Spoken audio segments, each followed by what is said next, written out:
अगर इन्हें इतनी एलर्जी है सवर्णों से तो भाई अलग स्कूल दे दें, अलग कॉलेज दे दें, अलग अस्पताल दे दें, एक ही अलग देश ही दे दें। जब इन्हें इतनी फिर भी हम सरकार के लोगों को एक चेतावनी देना चाहते हैं कि अगर अगली सुनवाई तक तुम अगर स्पष्ट रेगुलेशन नहीं लाते हो तो हम तुमको संसद से कॉलर पकड़ करके सड़क पर लाएंगे।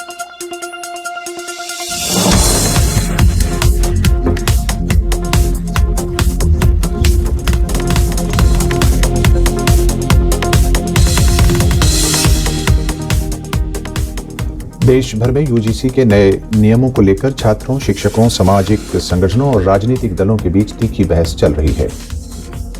कई राज्यों में इसे लेकर प्रदर्शन, ज्ञापन, सोशल मीडिया अभियान और छात्र आंदोलन हो रहे हैं। स्वर्ण समाज की तरफ से 1 फरवरी को भारत बंद की कॉल दी गई थी, किंतु इसका कोई व्यापक असर देश में नहीं दिखाई दिया। मध्य प्रदेश और राजस्थान में कुछ जगहों पर कारोबारी संस्थान और दुकानें कुछ वक्त के लिए जरूर बंद दिखाई दी और कुछ लोग भी सड़कों पर आंदोलन करते दिखाई दिए। यूजीसी के नए नियमों को सरकार शिक्षा सुधार के रूप में पेश कर रही है, लेकिन कई आलोचक इसे तालीमी आज़ादी पर शिकंजा कह रहे हैं और कई विश्लेषक इसे बीजेपी की राजनीति बता रहे हैं।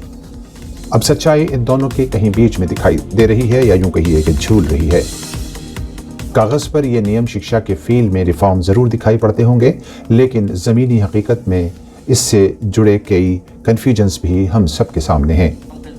भले सरकार का दावा है कि इन नियमों से गुणवत्ता बढ़ेगी, सिस्टम पारदर्शी होगा, जबकि आलोचकों की चिंता है कि यूनिवर्सिटीज़ की आज़ादी घटेगी और नियुक्तियों तथा नीतियों में राजनीतिक दखल भी बढ़ सकता है। दूसरी तरफ इसको शैक्षणिक सुधार के साथ शक्ति संतुलन और राजनीतिक नियंत्रण भी कहा जा रहा है। कॉलेजों की स्वायत्तता कम हो सकती है, फैकल्टी नियुक्तियों में केंद्रीकरण बढ़ सकता है, रिसर्च, पाठ्यक्रम और बहस की आज़ादी सीमित हो सकती है। इस बात की भी आशंका जताई जा रही है कि इन नियमों के बाद यूनिवर्सिटी ज्ञान का केंद्र न रहकर राजनीति का औजार भी बन सकता है। सरकार कह रही है कि इससे शिक्षा विश्व स्तरीय बनेगी, लेकिन सवाल यह है कि शिक्षा को विश्व स्तरीय बनाने में अब तक सरकार को किसने रोका था?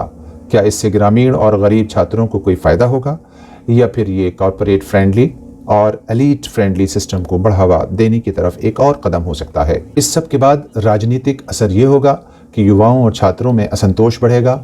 इस कानून से स्टूडेंट्स पॉलिटिक्स, कैंपस आंदोलन और स्टूडेंट्स यूनियन इलेक्शंस में मतदाताओं के बीच गतिरोध भयावह रूप इख्तियार कर सकता है और शिक्षा संस्थान जंग का मैदान भी बन सकते हैं। यूजीसी में नए कानून लाने के बाद जो अभी लागू भी नहीं हुए हैं, जिस पर सुप्रीम कोर्ट ने स्टे कर दिया है, स्वर्ण समाज के छात्र नेताओं ने अलग देश की मांग कर दी है। स्वर्ण छात्र नेताओं ने बीजेपी और सरकार को इतना दोगला और इतना गिरा हुआ नेता बता दिया है कि बस कुछ कहा नहीं जा सकता। आप खुद ही सुन लें। बिल्कुल, अखिल भारतीय ब्राह्मण समाज और सवर्ण समाज के समस्त संगठन मिलकर आज देखिए कि पूरी तरह से व्यापारियों ने कितना जोरदार समर्थन दिया, क्योंकि उनके अंदर भी पीड़ा है, दर्द है इस यूजीसी काले कानून को लेकर। इसीलिए व्यापारियों ने भी अपना आक्रोश दिखाया भारत बंद में पूरा समर्थन देकर। इतने में भी अगर सरकार ने नहीं जागा तो आने वाले चुनाव में इनको बहुत भारी दुष्परिणाम भोगना पड़ेगा। अगर इन्हें इतनी एलर्जी है सवर्णों से तो भाई अलग स्कूल दे दें, अलग कॉलेज दे दें, अलग अस्पताल दे दें, एक ही अलग देश ही दे दें, एक ही अलग देश ही दे दें। जब इन्हें इतनी एलर्जी है, जब हम लोगों ने जिस राजनीतिक पार्टी पर भरोसा किया और उसको पूर्ण बहुमत से सरकार बनाया, उसी सरकार ने हमारे ऊपर कुठाराघात किया। आज ये लोग कह रहे हैं कि हम माननीय सर्वोच्च न्यायालय के आदेश को मानेंगे। पहले इन्हीं लोगों ने जब 2018 में ST/SC एक्ट को कुछ थोड़ा बहुत कमजोर किया गया था माननीय सर्वोच्च न्यायालय के द्वारा, तो इसी पार्टी ने 2018 में अध्यादेश लाकर ST/SC एक्ट को इतना काला कर दिया कि आज हजारों के तादाद में हमारे सवर्ण समाज के और ओबीसी समुदाय के लोग जेलों में सड़ रहे हैं, 20-20 साल से सड़ रहे हैं। तो हम इन पर कैसे भरोसा कर लें कि हम सुप्रीम कोर्ट पर ये वो मान ही लेंगे माननीय सर्वोच्च न्यायालय? ये मानेंगे नहीं। ये लोग दोगले लोग हैं, इतने गिरे लोग हैं कि ये माननीय सर्वोच्च न्यायालय का भी बिल्कुल सम्मान नहीं करते। अब यहीं पर नहीं रुके ये लोग, तो स्वर्ण नेताओं ने तो तमाम SC, ST, OBC नेताओं को और उनकी पूरी कम्युनिटी को गधे तक कह दिया। सुनिए ये स्वर्ण नेता जी क्या कह रहे हैं। कब तक काले कानून का कोड़ा सवर्णों पर चलाओगे? यूजीसी लाकर गधों को घोड़ा बनाओगे? हमारे नस्लों की नस्लें टूटकर बिखर जाएंगी, फिर भी तुम सवर्णों का रोआ नहीं उखाड़ पाओगे। इसके बाद दोस्तों जरा आप SC, ST, OBC मोर्चा के छात्र नेता को भी सुन लीजिए कि वो किस तरह से सरकार को अल्टीमेटम दे रहे हैं। हालांकि देश ये भी अच्छी तरह जानता है कि जब जातीय आधारित राजनीति से उनको कुछ हासिल नहीं होगा तो फिर अंत में राजनीति का ये बूढ़ा गिद्ध आन कर गिरेगा धर्म की उस सड़ी हुई लाश पर जो इनके हमेशा काम आती है, यानी हिंदू मुस्लिम मंदिर मस्जिद। लेकिन फ़िलहाल SC/ST/OBC मोर्चे के नेताओं और समाज ने ये ठान लिया है कि वो अपने अधिकारों को लेकर रहेंगे। चलिए सुनते हैं ये SC/ST/OBC मोर्चा के स्टूडेंट नेता का ये अल्टीमेटम। आज इस देश की मीडिया, हम कह सकते हैं इस देश की सरकारें एक एक करके सरकारी संपत्तियों को बेचती जा रही है। वहीं परिस्थिति में जब हमारे वंचित, शोषित, उपेक्षित तबके के लोग विश्वविद्यालय के अंदर जब पहुंच पा रहे हैं, तो उनको एक ब्राह्मणवादी हथियार के जरिए आप कह सकते हैं नॉट फाउंड सुटेबल किया जा रहा है। और जब उनको नॉट फाउंड सुटेबल कब किया जा रहा है? जब वो नेट क्वालिफाई हैं, PhD के लिए एलिजिबल हैं, या वो असिस्टेंट प्रोफेसर की बहाली की तमाम एलिजिबिलिटी क्राइटेरिया को फुलफिल करते हैं, फिर भी उन पे NFS लगा दिया जाता है। और कई छात्र, जैसा कि आप देख पा रहे हैं, कर रहे हैं डिस्क्रिमिनेशन की वजह से। और ऐसी परिस्थिति में जब माननीय न्यायालय का यह फैसला आता है, सरकार को यह आदेश दिया जाता है कि आप एक स्ट्रिक्ट रेगुलेशन लाएं जिसकी वजह से ये सारी कमियां दूर हो, तो आनन फानन में सरकार और सरकार में बैठे सामंती लोग एक अस्पष्ट रेगुलेशन लाते हैं, जिसके वजह से आज देश में तनावपूर्ण माहौल बना हुआ है। मामला अभी न्यायालय के अधीन है, फिर भी हम सरकार के लोगों को एक चेतावनी देना चाहते हैं कि अगर अगली सुनवाई तक तुम अगर स्पष्ट रेगुलेशन नहीं लाते हो, तो हम तुमको संसद से कॉलर पकड़ करके सड़क पर लाएंगे, और उसका हम ट्रेलर 2 तारीख को दिखाने जा रहे हैं। बहुत बहुत धन्यवाद। UGC promotion of equity resolutions 2026 पर दिल्ली यूनिवर्सिटी की एक और छात्रा इस संबंध में अपना क्या विचार रखती हैं, आइए उनको भी सुन लेते हैं। जी बिल्कुल, समाज के हर वर्ग में इक्वालिटी होना बहुत बहुत ज़रूरी है। इनफैक्ट ये पूरी situation is sadder because students के आपस में बीच में ही इतना विवाद हो रहा है। इस वजह से हम एक दूसरे के साथ रहने की जगह एक दूसरे के अगेंस्ट काम कर रहे हैं, एक दूसरे को राइवल्स की तरह देख रहे हैं। And healthy competition is obviously always very much appreciated, लेकिन ये कंपटीशन सर्वाइवल के लिए बदल चुका है, which is very sad to look at. Also the fact alone that हमें इस चीज़ के लिए लड़ना पड़ रहा है कि पढ़ने में किसका ज़्यादा अधिकार है, is something that the government should be very ashamed about. We have enough problems as it is to face as a whole society together, but instead we are being forced to fight each other, whether it be for religion, whether it be for caste, even within caste, higher caste, lower caste. हर चीज़ के लिए हमें in fact लड़ाया जा रहा है एक दूसरे से।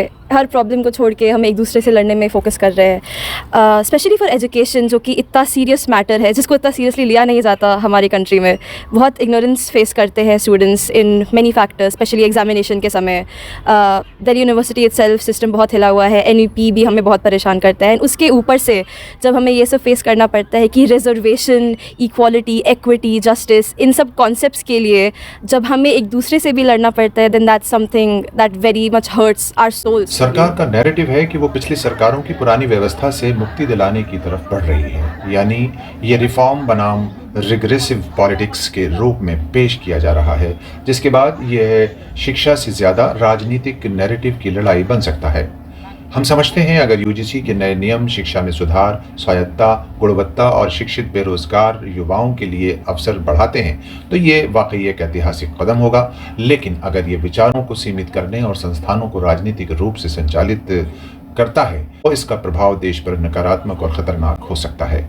लेकिन फिलहाल सुप्रीम कोर्ट ने UGC के नए नियमों पर रोक लगा दी है, यानी अभी 2012 वाले ही पुराने UGC नियम लागू रहेंगे। इस मामले की अगली सुनवाई 19 मार्च 2026 को होगी।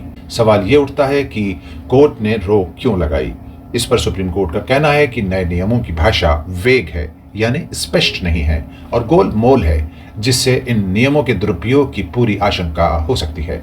कोर्ट का कहना है कि कोई भी नए नियम या कानून लाने से पहले कानूनी समीक्षा जरूरी होती है।